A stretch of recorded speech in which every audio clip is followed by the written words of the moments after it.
A linear equation is just an equation where all terms are either going to be multiples of a single variable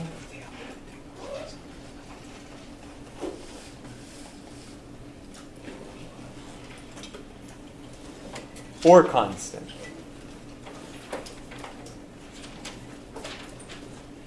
And I've got some examples so that we can help identify which is linear and which is not linear. In the top left, is that a system of linear equations? Yes. This is linear because every term is either a multiple of x, a multiple of y, or a constant. What about this one right here? Is that top middle linear? This is not linear. And why is this not linear? Yeah, I'm not allowed to have a square root. And if one of the equations is not linear, we say that the whole system is not linear. You're not allowed to have even one nonlinear equation. What about in the top right? Is that linear or not linear?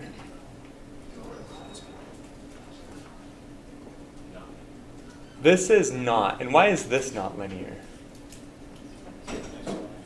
Yeah, I'm only allowed to have terms that are multiples of one variable. Here I've got 5 times x times y, and so that's not going to work.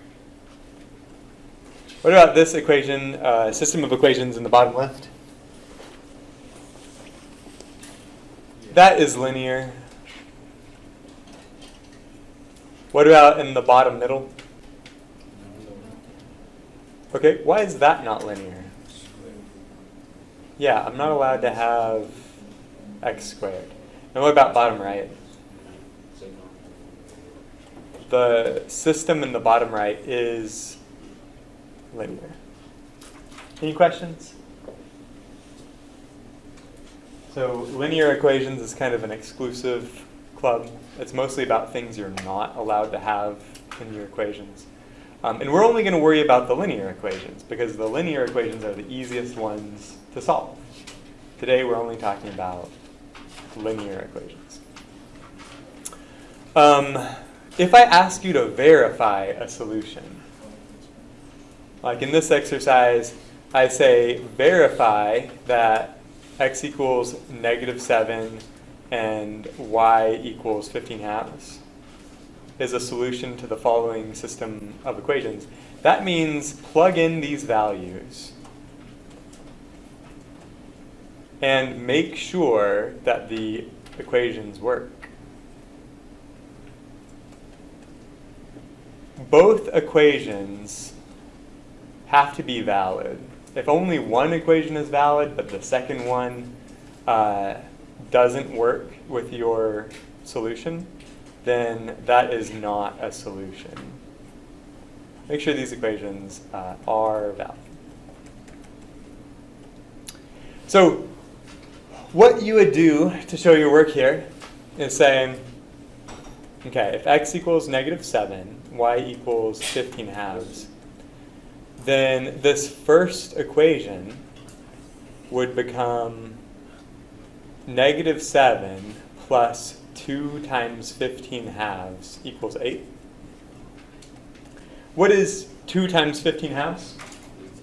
15. And is -7 plus 15 equal to 8?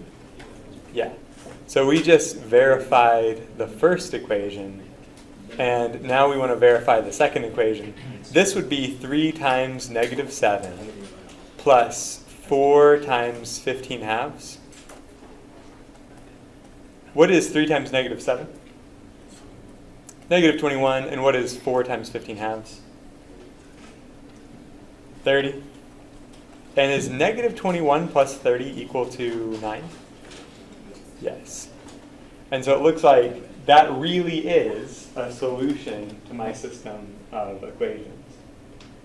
You might want to do this in 2 different situations, right? Number one, you might want to do this if you've solved the system of equations on your homework or on your test, and you want to make sure you got the right answer, make sure you didn't make any mistakes, you can make sure you got the right answer just by doing this. Plug in the values, make sure they work. The other case where you might want to do this is on your test, I might give you a multiple choice question. And you could have a system of equations with answer choices A, B, C, and D, where I give you solutions, right? X equals blank, Y equals blank. And it's up to you. You could do this one of two different ways. You could choose a method of solving the system and then look and see which answer choice matches. Or you could just take the answer choices and plug in those values and make sure the system works, right? You could just verify 4 different solution sets, see which one works. It's up to you. You can decide which one is easier and what you want to do when you get there. But that will definitely be a question on your test where you have the option to do so. Exercise 5 says, solve the following system of equations using substitution. If you've taken a algebra class in high school, maybe you've already seen substitution.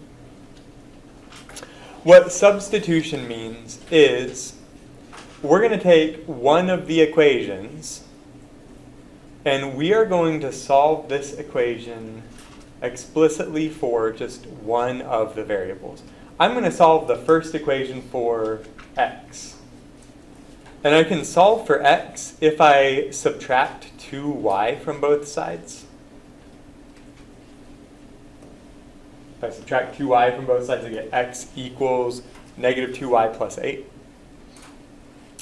And then I'm going to substitute this as my definition for x in my second equation, or my other equation.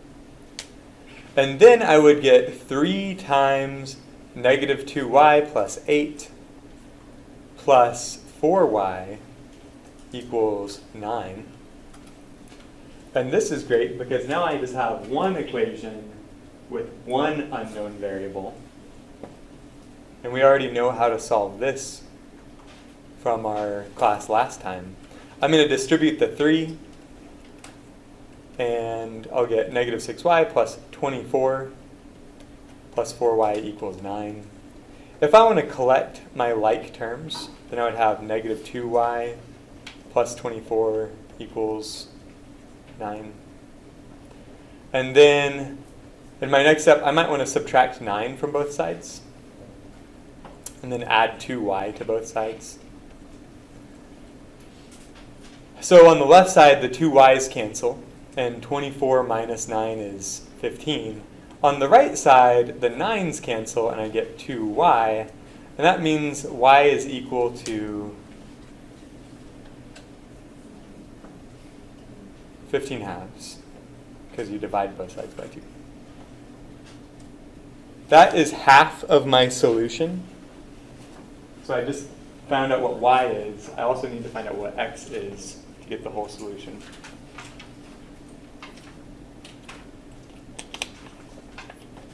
The way you find out what is x is we take our new piece of knowledge that y is equal to 15 halves, and we go back up, and we're going to use this formula for x, but now we know that y is 15 halves.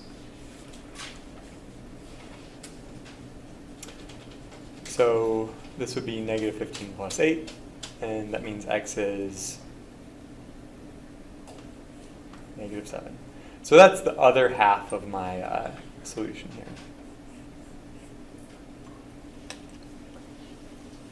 Does that make sense, what the process is for substitution?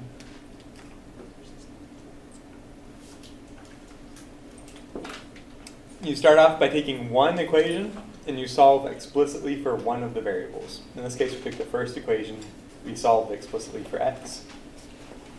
Then you use this formula for x to substitute into the other equation. Now you've got one equation with one unknown variable. You solve that like you normally would. you go back and you plug in this value into your formula, and you can get the x value too. If you're paying close attention, you'll notice this is the exact same system of equations that I used in the previous example where we verified the solution. So we have already verified the solution. We already know it's the right solution. But now you know how you might find the solution if you don't know the solution going into it. The next method we're going to learn here in class is called elimination. And again, if you had a high school algebra class, maybe you've already seen elimination. It's okay if you haven't. So it's the same example, again, with the same system of equations, but this time I'll show you a completely different way of solving.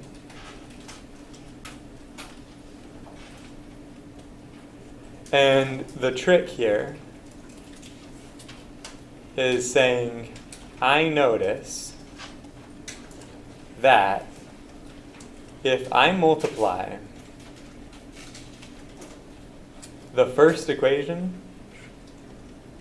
by 2, I get 4y. Right? So the first equation says x plus 2y equals 8. But if I multiply through the left side and the right side of this equation times 2, I would get 2x plus 4y equals 16. I'm allowed to do that because I'm multiplying both sides by the same number, keeping my equation balanced. It still means the same thing. But the reason I might want 4y is because now I can just look at these bottom two equations and I can subtract. And if I subtract, 3x minus 2x is going to give me 1x. 4y minus 4y is 0y. And 9 minus 16 is minus 7.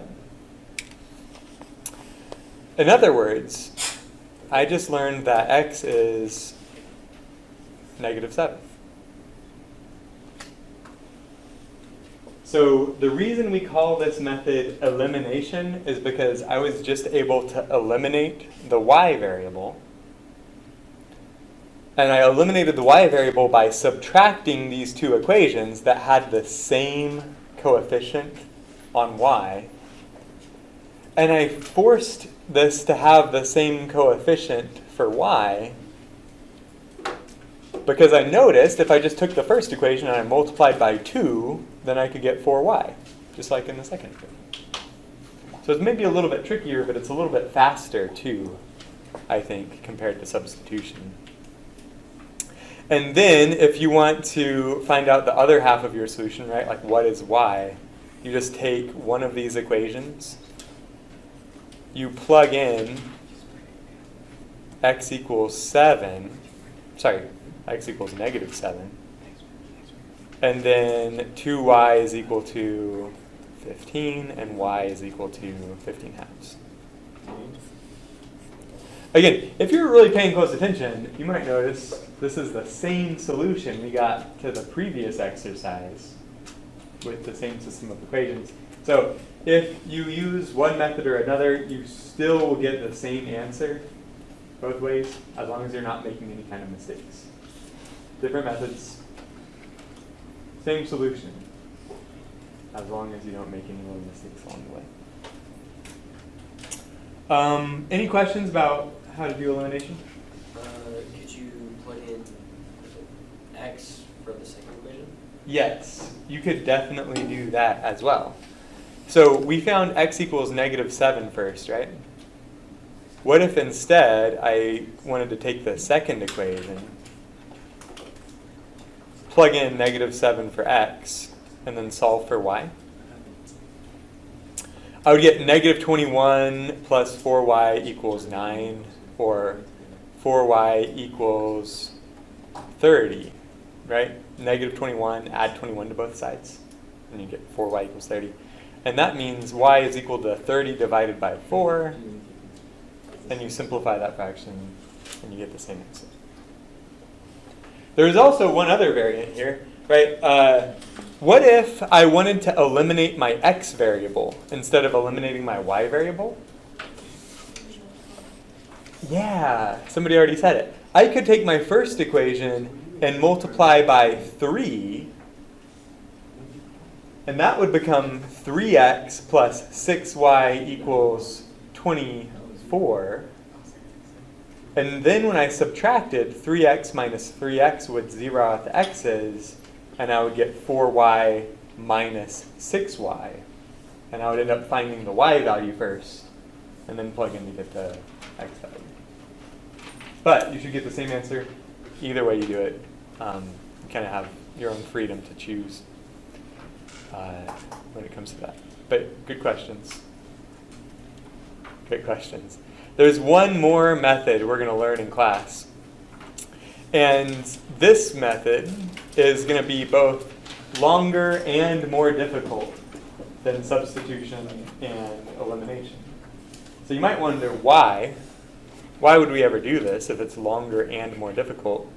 And I will try to answer that question by the end of class today.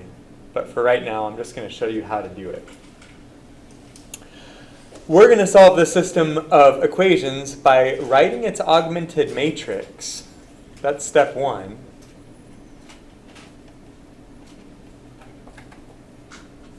And then using complete row reduction. You might ask, what is the augmented matrix? And for this system of equations, my augmented matrix looks like this. A matrix is a rectangular array of numbers. In this matrix, I've got 3 columns and 2 rows of numbers. And what makes this an augmented matrix is that this matrix represents this system of equations. I basically rewrote my system of equations, but I didn't write x's, I didn't write the y's, I didn't write the plus signs, and I didn't write the equal signs. The only thing I wrote down is just the numbers from the system of equations. And if you just have an x, that's the same thing as 1x, since I wrote in a little 1 as a placeholder. I'm going to pause for a moment because this is important. Do you guys understand how you might write an augmented matrix whenever you see the system of equations? It's good. That's the easy part. Step 2 is we are going to do complete row reduction.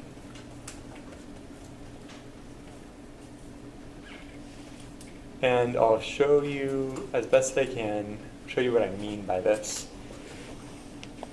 The goal of complete row reduction, what we're trying to get at here, is I want to have my augmented matrix look like 1, 0, 0, 1, and then I don't care what happens in the third column.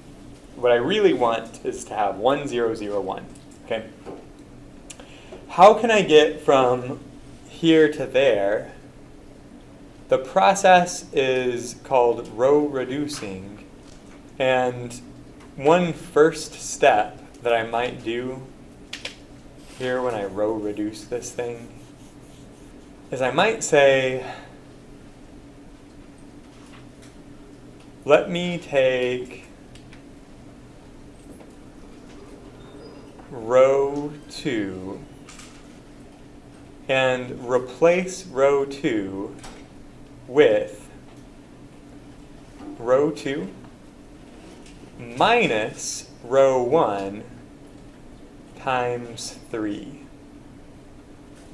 This probably looks crazy if this is the first time you've heard it. What that means is, in this step, I'm going to leave row 1 alone. It gets to be 1, 2, 8 still. But in the second row, the new second row that I'm about to write down is going to be equal to the old version of the second row minus the first row times 3. Okay, so in the bottom left corner, this is going to be the number 3 minus the number 1 times 3, right? 3 minus 1 times 3. What is 3 minus 1 times 3? 0. It'd be 3 minus 3, that's 0. In the bottom middle entry, this is going to be 4 minus 2 times 3. In other words, 4 minus 6. And that would be negative 2. And in the bottom right corner, this would be 9 minus 8 times 3. So 9 minus 24. And that's negative 15. Again, I'm going to take a moment to pause, just because I know this is important. Try to sit and think about how we got each one of those bottom entries in my new matrix. Every one of those is the corresponding entry in the previous matrix minus the row 1 entry times 3.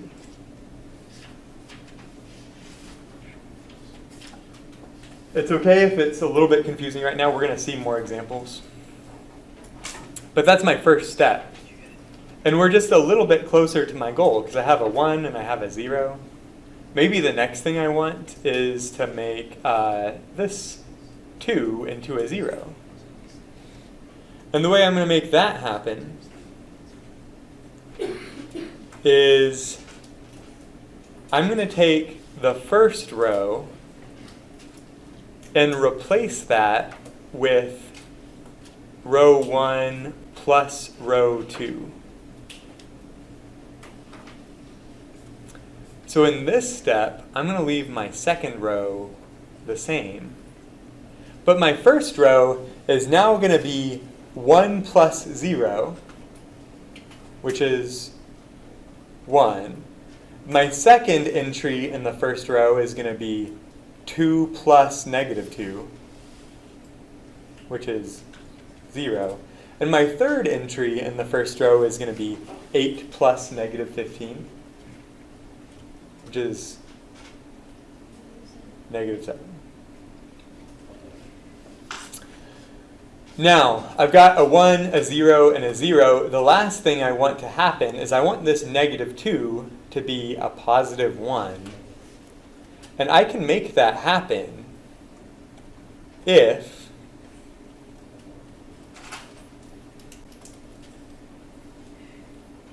I say, let me replace row 2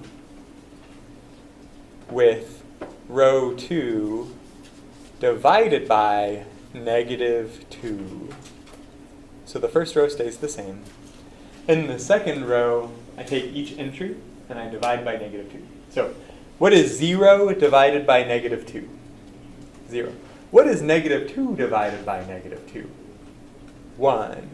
And what is negative 15 divided by negative 2? 15 over 2. Okay. If you've been paying attention here today, you'll notice we started with the same system of equations, and now my answers magically appeared in the third column. Okay?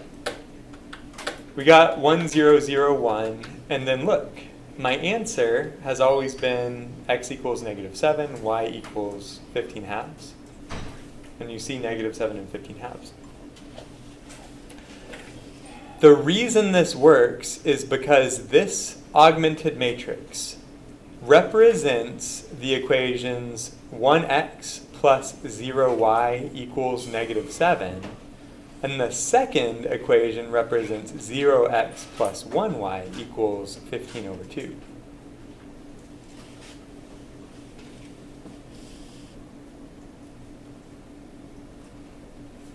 Maybe in order for this to click, we can scroll up and we can see what we did at the very start.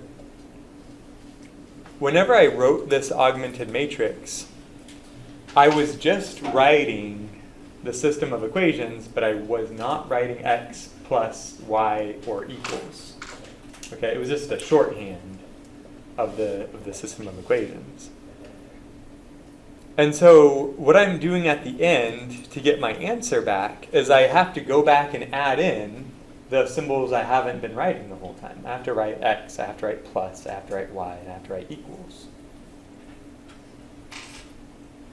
What we've been doing this whole time are called row operations. We made the solution happen using 3 different row operations. And everything I did to the rows of my matrix, I'm allowed to do to each equation in a system of equations. Like, I'm allowed to add and subtract 2 equations, like we did with elimination method. I'm also allowed to multiply a whole equation by some number, because I'm multiplying the left side and the right side by the same number. They stay balanced. And in these row operations, the only thing I really did was add and subtract rows and multiply rows by a constant. Does that make sense? So we're basically doing elimination, but we're not writing all the symbols down, and we're writing the whole matrix every time. Okay. I'll summarize what we just talked about. An augmented matrix, that is just a shorthand for a system of equations.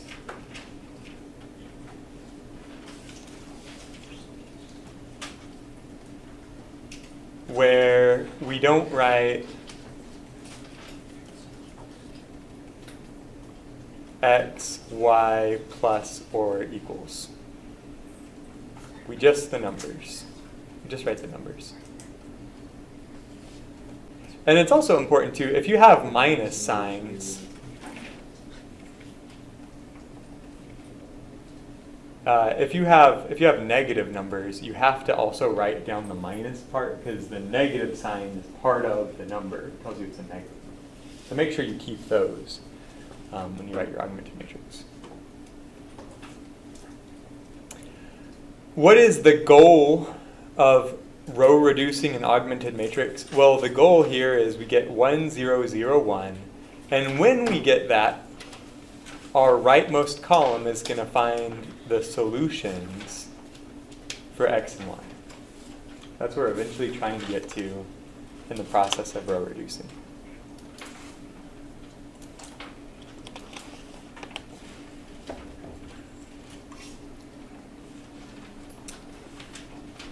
And lastly, you might want to say, what are the allowed row operations?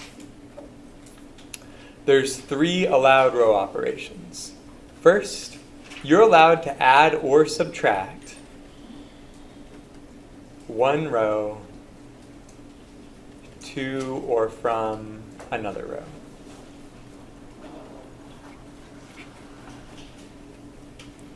Number 2, you are allowed to multiply or divide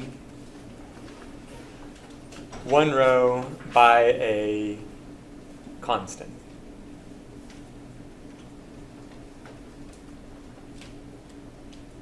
And number 3, you are allowed to swap the position of the rows.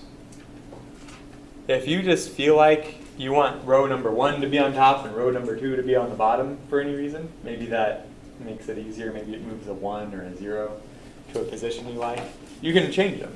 You can exchange the position. Because that's just like writing the equations in a different order, and it doesn't matter what order you write the equations, they still mean the same thing.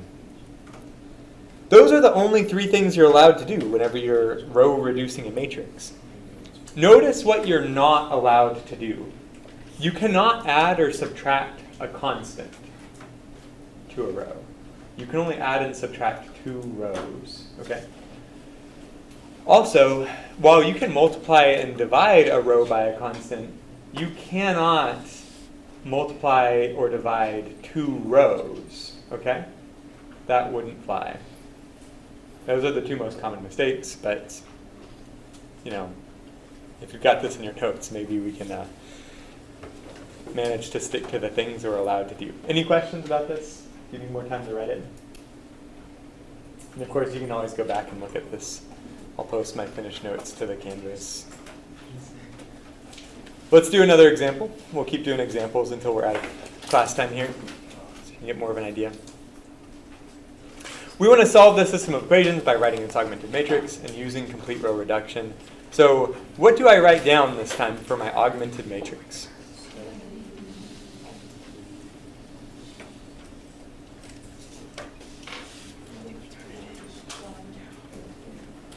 Perfect. Remember, we write the negatives. Very good. It's like, does that have to be standard form to put it in a row? Oh, yeah. You are absolutely right. So when you write the matrix like this, you're implicitly assuming that the first column is the coefficients on your x variable, the second column is the coefficients on your y variable, and the third column is the constant terms that show up on the right side of your equation, on the other side of the equal sign. So that is a really good point, and I'm glad you brought it up, because what if I had something like this? That is still a linear equation, but I would not choose to write down my augmented matrix like 3, 32, negative 7. That would be a huge mistake. You would first have to start off this problem by rewriting this equation in this general form where you've got 7x plus 3y equals 32. You have to put all of your equations in general form first. And general form means you have some constant times x plus some constant times y equals some constant. If you have anything else, you have to convert it to general form before you write your augmented matrix. I'm very glad you asked that question. That's a great question. So also remember, the goal here is we get 1, 0, 0, 1. That's how we get our x and y solutions.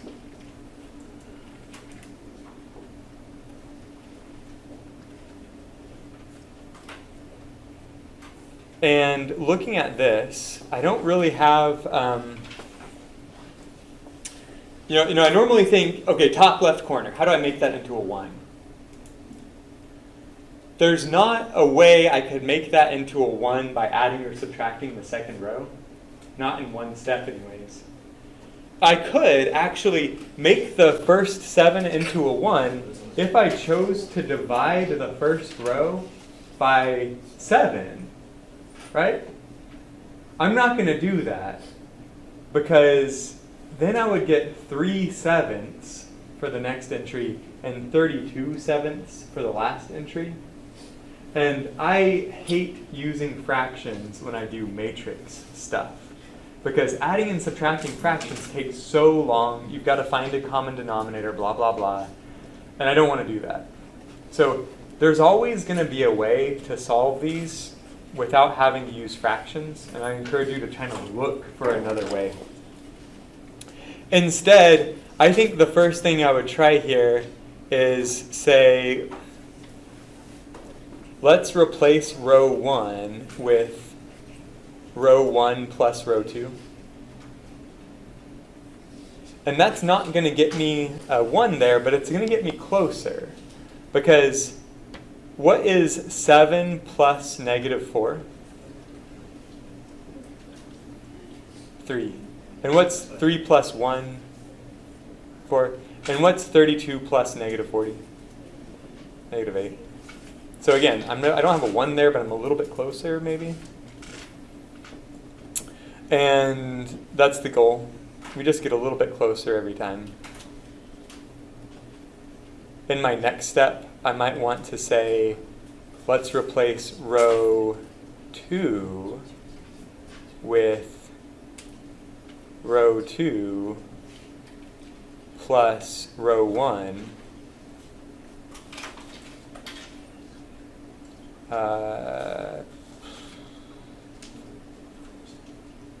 And that's going to be good enough for right now.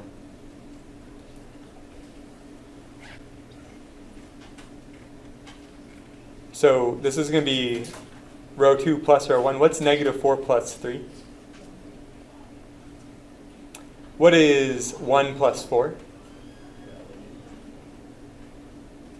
And what's negative 40 plus negative 8? Negative 48.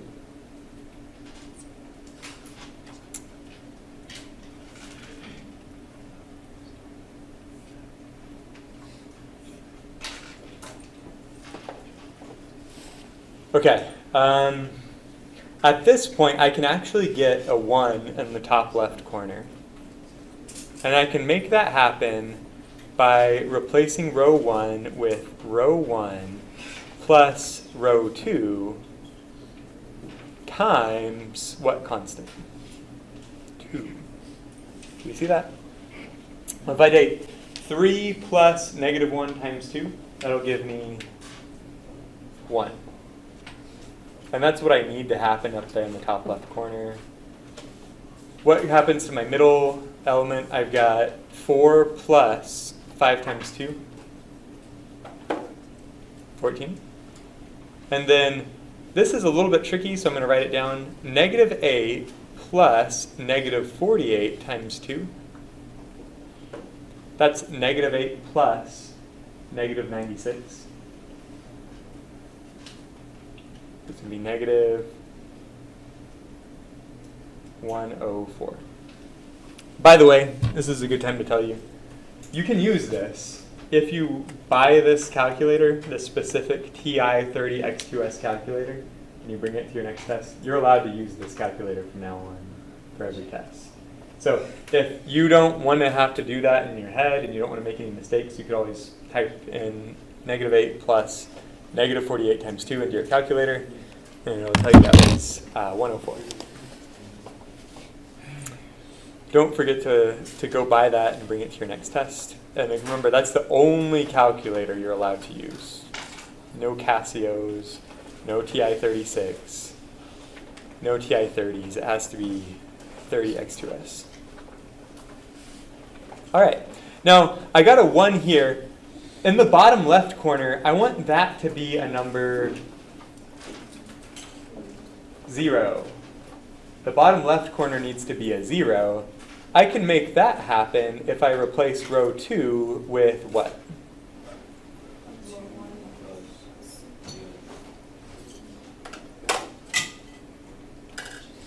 Row 1 plus row 2? Or I think I heard someone say row 2 plus row 1. Same thing. So 1 plus negative 1 is 0. That's perfect, just what we wanted. 14 plus 5 is 19.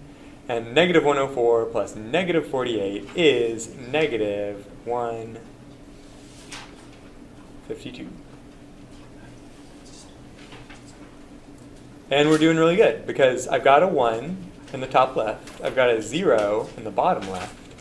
The next thing I'm thinking about is how to make that 19 into a number 1. How do I make this 19 into a number 1? Perfect. I can divide by 19. What is 0 divided by 19? 0. What's 19 divided by 19? What's negative 152 divided by 19? Yeah. Put it in your calculator. It's 8. Negative 8, specifically.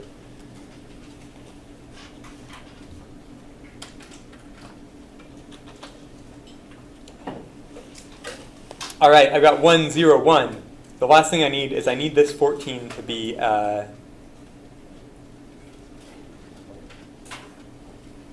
need 14 to be a 0. I can make that 14 into a 0 if I replace row 1 with row 1 minus row 2 times 14. Very good. This is going to be 1 minus 0 times 14 is just 1. 14 minus 1 times 14 is 0.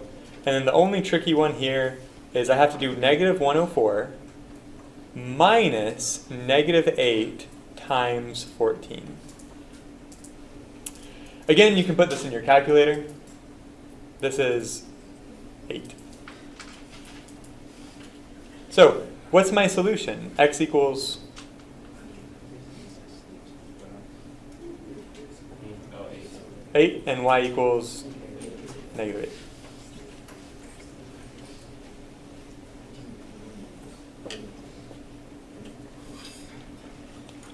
Every time we just used allowed row operations. Remember, you can add and subtract rows. And you can multiply and divide one row by a constant. We didn't swap rows, but we could have. And that's kind of a longer, more difficult example of the same thing. We're also going to have word problems. Let's do a few word problems. Each banana contains 27 grams of carbs and 2 grams of protein. Every scoop of peanut butter contains 6 grams of carbs, 8 grams of protein. Bob eats a snack, and he only eats bananas and peanut butter.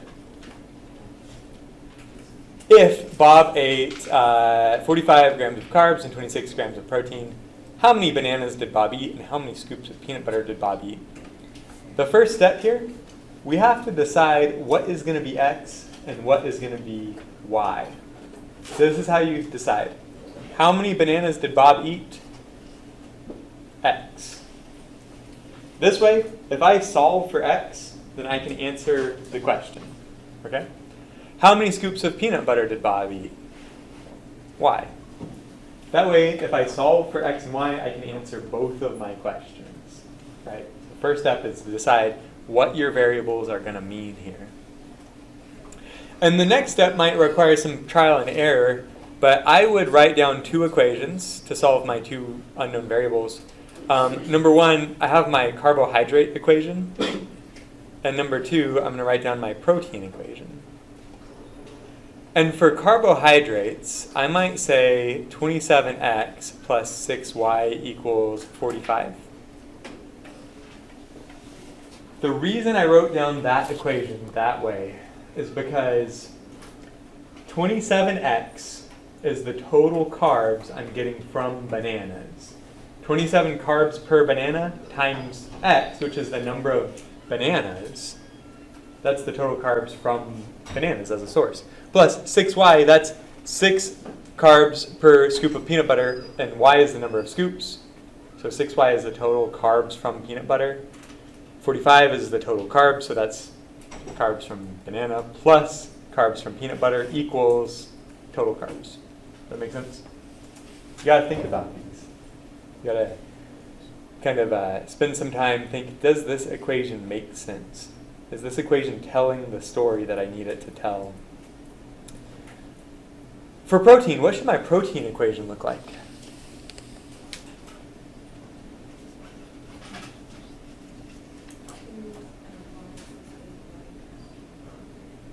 Oh, 2x plus, or did someone say 8y equals 26? Great. The reasoning is the same.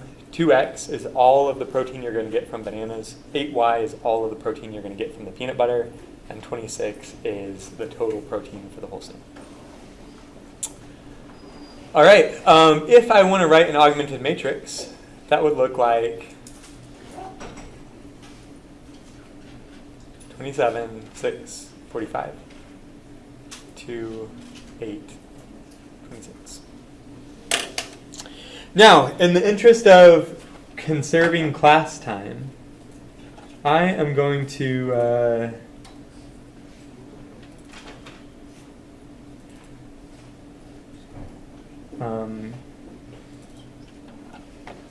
pull out a really fancy calculator. And I mean, you won't have this calculator on your test, but you will have your TI-30. at least. I'm going to type in this augmented matrix right here.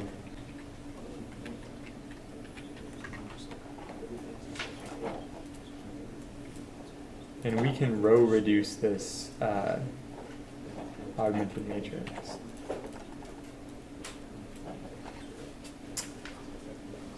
These are my allowed row operations. I can change their position if I want to. I can add and subtract 2 rows. I can multiply a row or divide a row by a constant number. But if I want the 27 to be the number 1, what's the first thing I might do?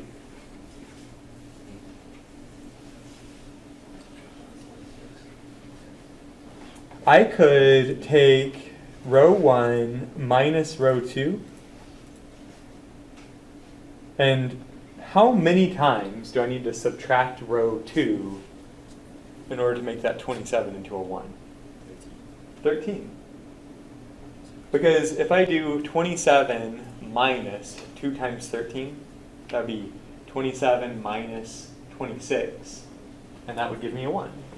So if I hit this button 13 times, I should get a 1 exactly where I need it to be.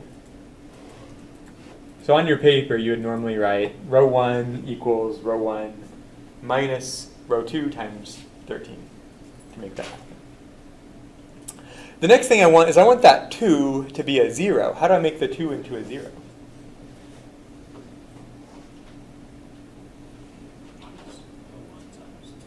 Perfect. Row 2 minus row 1 times 2. So 1, 2. The next thing I want is I want 204. I want that number to be a 1. How do I make 204 into a 1?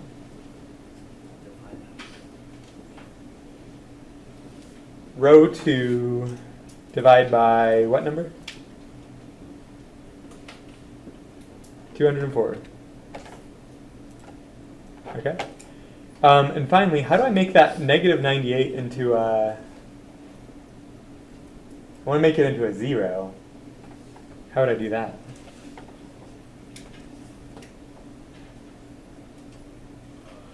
That's row 2 times 98. Yeah, I could do row 1 plus row 2, 98 times.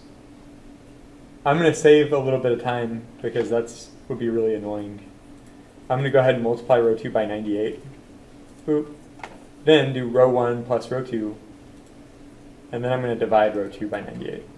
Now I'm back to normal.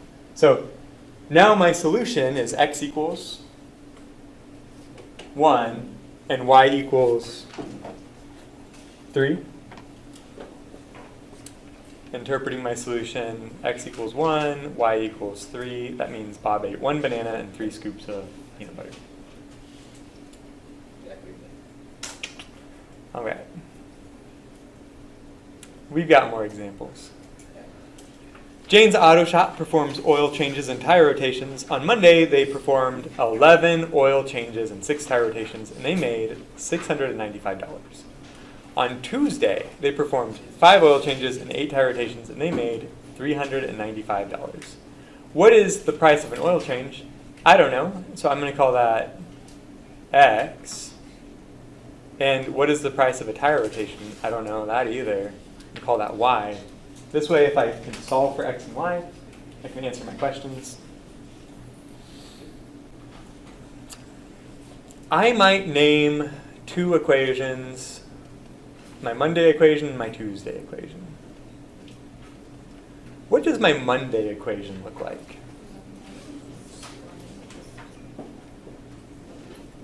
Equals 695, very good. And Tuesday would be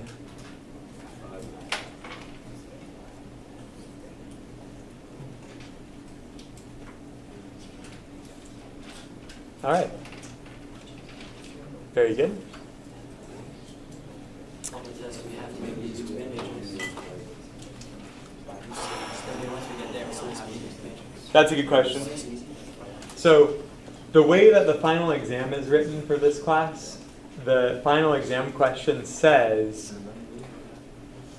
First of all, it'll give you a problem like this, and it'll say, part A, write down the system of equations that describes this scenario. So on the final exam, when you get to this question, that would be part A. And that's what I grade for, I don't know, 3 points or something over the final exam. And then part B says, write the augmented matrix that represents this system, and you would write just the numbers. And that's worth like 2 or 3 points. And then part C on the final exam question is going to say, solve using complete row reduction and show your work. So then you'd have to do part C, and it's worth like 5 or 10 points. And then part D is going to say, interpret your results. And you would have to say, oil change is, some price, and tire rotation is some price. That's how the question appears on your final exam. It's a 4-part question. So yeah, you would have to show your work doing that question. On any kind of test I give you, like the next test in this class, I will specifically tell you in the question whether you need to use this method or if you're allowed to use substitution or elimination or anything else. Okay? Yeah, I'll make sure I tell you which method to use. That's a good question. Let's do this example kind of quickly on my spreadsheet real quick. So got 11, 6, 695, and 5, 8, 395. If I want 11 to be the number 1, what should I do first? Row 1 plus row 2. You're really close. I think it should be row 1 minus row 2. How many times? 2. Okay. How do I make the 5 into a 0?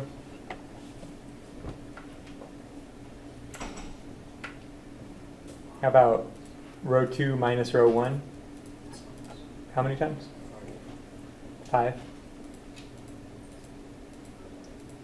How do I make the 58 into a 1?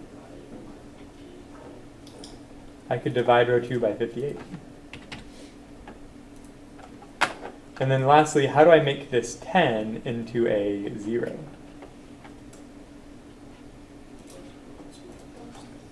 Yeah, row 1 plus row 2 times 10.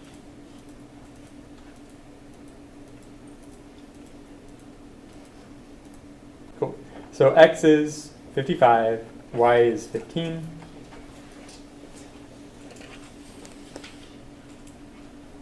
X 55, y is 15, and we can write it down like that.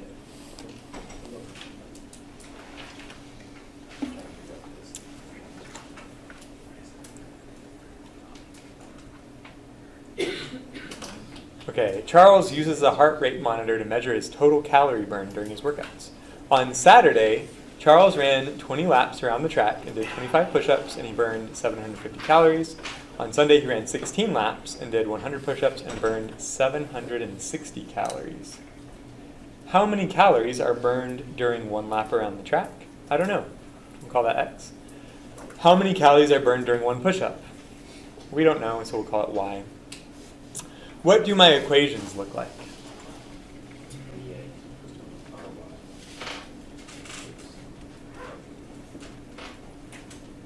And second equation?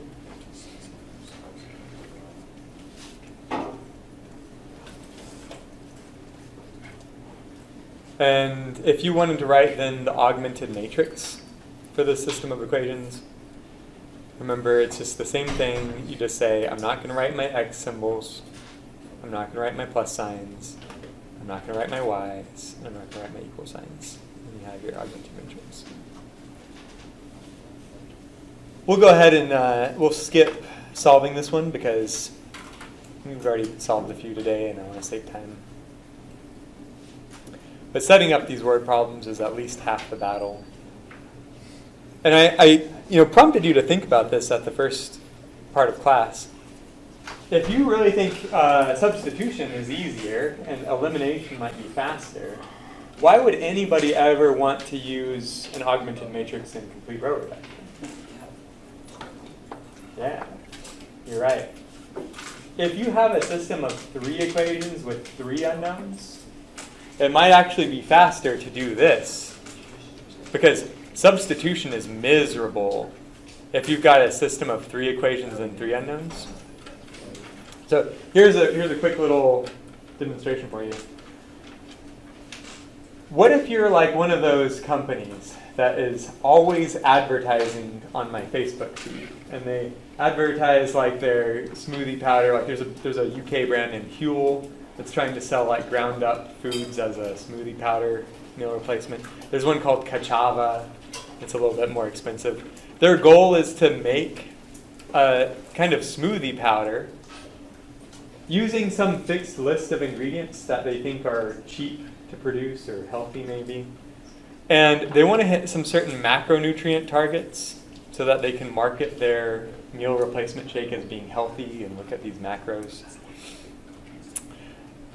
One of the questions they might have is, how do we hit certain macro targets using a certain list of ingredients? And so you could say X is my number of scoops of oats. Y is going to be my number of scoops of peas. And Z is going to represent the number of scoops of coconut. So there's actually 3 unknown variables here. And I could write a system of 3 equations based on hitting my carb target, my protein target, and my fat target.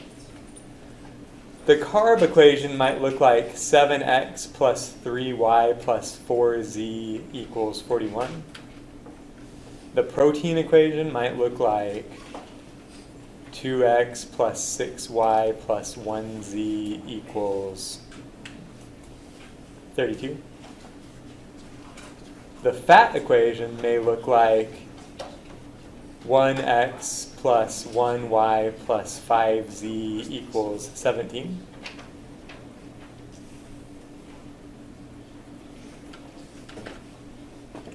And now I've got 3 equations. They're all linear. And I've got 3 unknown variables that I'm trying to solve for. And if I could just solve for x, y, and z, then I know how to blend my ingredients to make some kind of health food meal replacement shake. And so somebody somewhere was thinking about this problem and maybe solved it this way to make foods like that. The way you would row reduce this is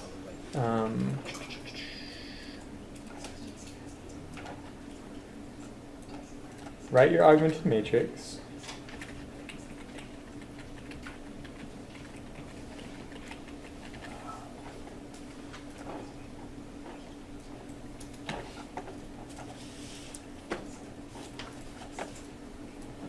And you think, now my goal is to have 1s on the diagonal and 0s everywhere else not on the diagonal.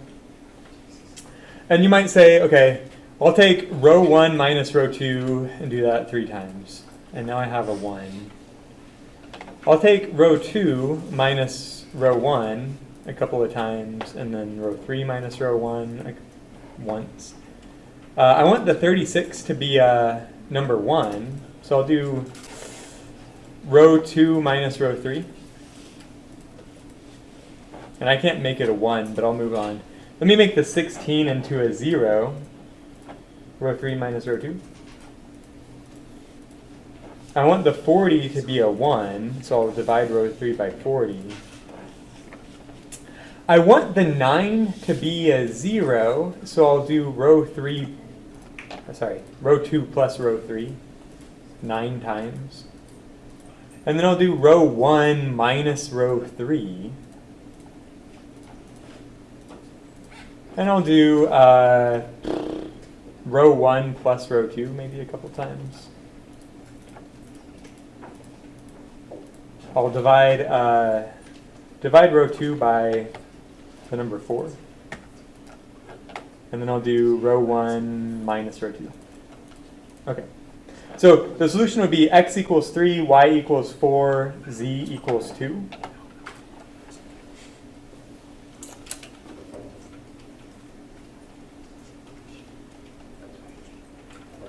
And that took a long time, but it would be way worse to do substitution by a long shot. I really would not recommend. But you can try it in your own time if you want to. I'm not going to make you do a 3x3 system, right? It's not on your homework, so it won't show up on your test. But you could.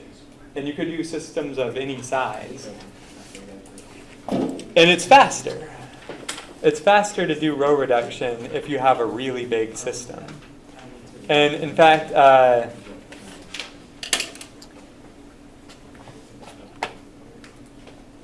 when you have a really big system that's like annoyingly large, right? So maybe you have a matrix that looks like this. And you've got 5 equations with 5 unknown variables. And these things definitely show up in practice.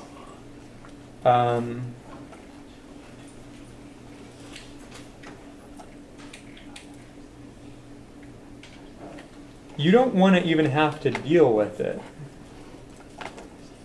In that last one, I was kind of helping it along.